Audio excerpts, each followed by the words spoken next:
Good morning class. देखिए बेटा, आपको द्विगु समास तक क्लियर हो गया होगा, आपको बताया था। अब आपका है बहुव्रीहि समास, नंबर 4 है बहुव्रीहि समास।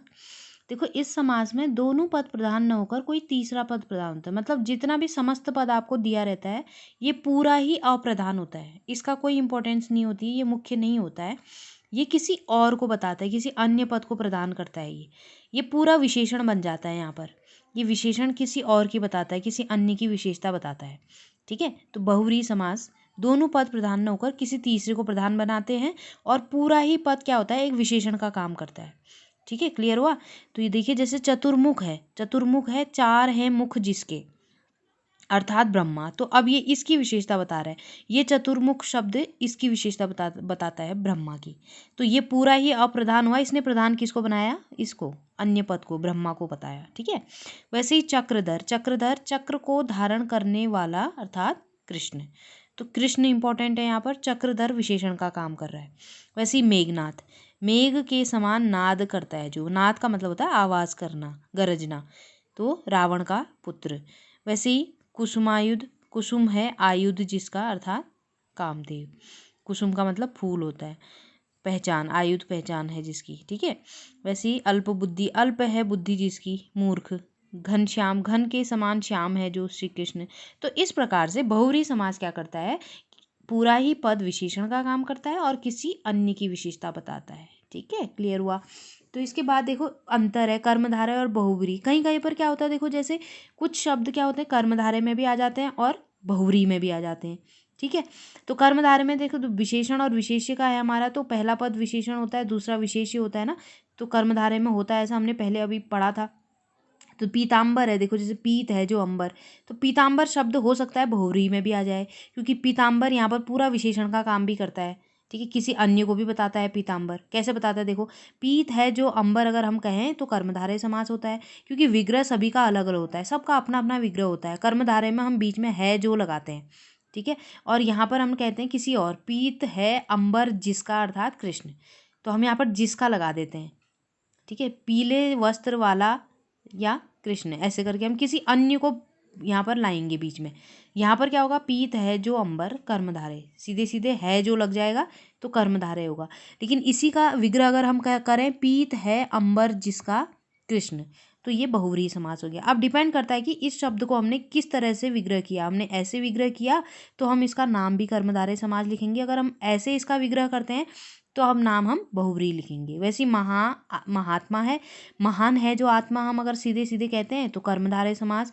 लेकिन हम कहें महान है आत्मा जिसकी, अर्थात कोई विशेष व्यक्ति, हम गांधी जी भी ले सकते हैं यहाँ पर, महात्मा गांधी है ना, महान है आत्मा जिसकी, अर्थात गांधी जी। तो यहाँ पर बहुव्रीहि समास, क्योंकि हमने किसी अन्य को बताया। क्लियर हो गया।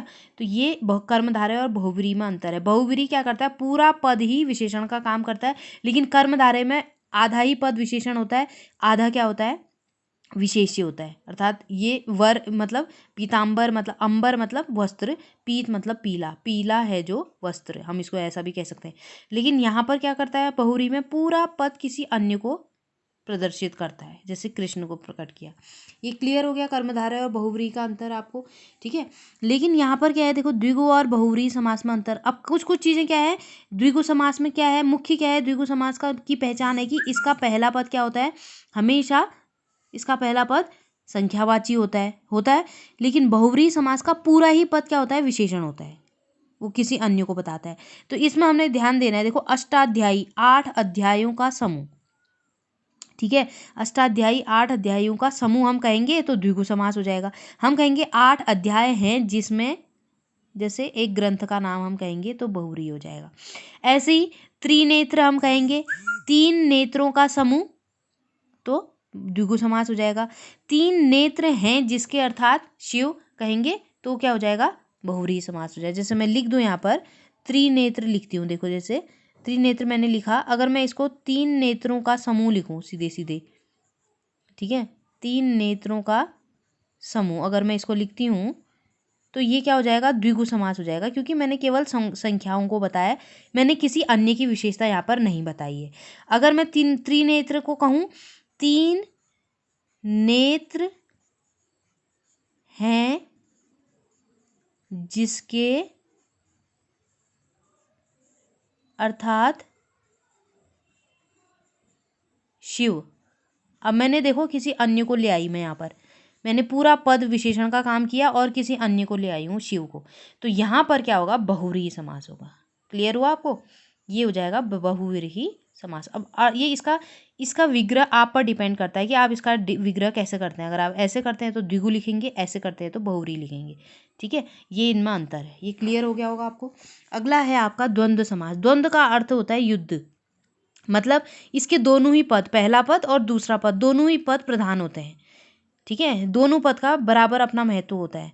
तो इसमें क्या आते हैं, अधिकतर विलोम शब्द आते हैं। ठीक है, इसमें शब्द युग्म आ जाते हैं, जो एक जैसे शब्द लगते हैं हमें, या हम जहाँ पर ऑप्शनल शब्द रखते हैं ऐसे शब्द आ जाते हैं। जैसे ये है गंगा यमुना, तो हम इनके बीच में जब हम विग्रह करना होता है हम ये लगा देते हैं, समुच्चय बोधक लगा देते हैं। समुच्चय बोधक होते हैं कंजक्शंस, और, तथा, या, अथवा, एवं, ये सब यहाँ पर लगा देते हैं हम। वो जो सूटेबल होता है वही वहाँ पर लगता है। जैसे हम अगर ऑप्शंस वाले वो शब्द कहते हैं तो वहाँ पर या आ जाता है। देखो स्वर्ग, स्वर्ग नरक, स्वर्ग और नरक, अथवा स्वर्ग या नरक। अगर हम पूछें चाय कॉफ़ी, तो चाय या कॉफ़ी, है ना, ऑप्शंस में दे रहे हैं।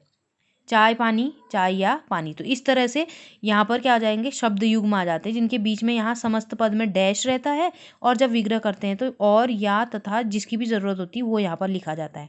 भूख प्यास, भूख और प्यास। हानि लाभ, हानि और लाभ। स्वर्ग नरक, स्वर्ग और नरक, अथवा स्वर्ग या नरक। ऊंच नीच, ऊंच और नीच। अपना पराया, अपना और पराया। तो इस तरह से यहाँ पर विग्रह होता है, और, या, तथा या लगकर, और यहाँ पर क्या होता है, डैश होता है केवल, बीच में एक योजक चिन्ह, इसे हम कहते हैं योजक चिन्ह लग जाता है। तो ये आपका है द्वंद्व समास। द्वंद्व का मतलब होता है दोनों पदों का प्रधान होना।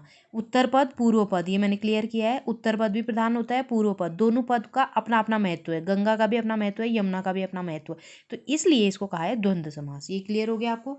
अगला है आखिरी समास आपका अव्ययी भाव समास।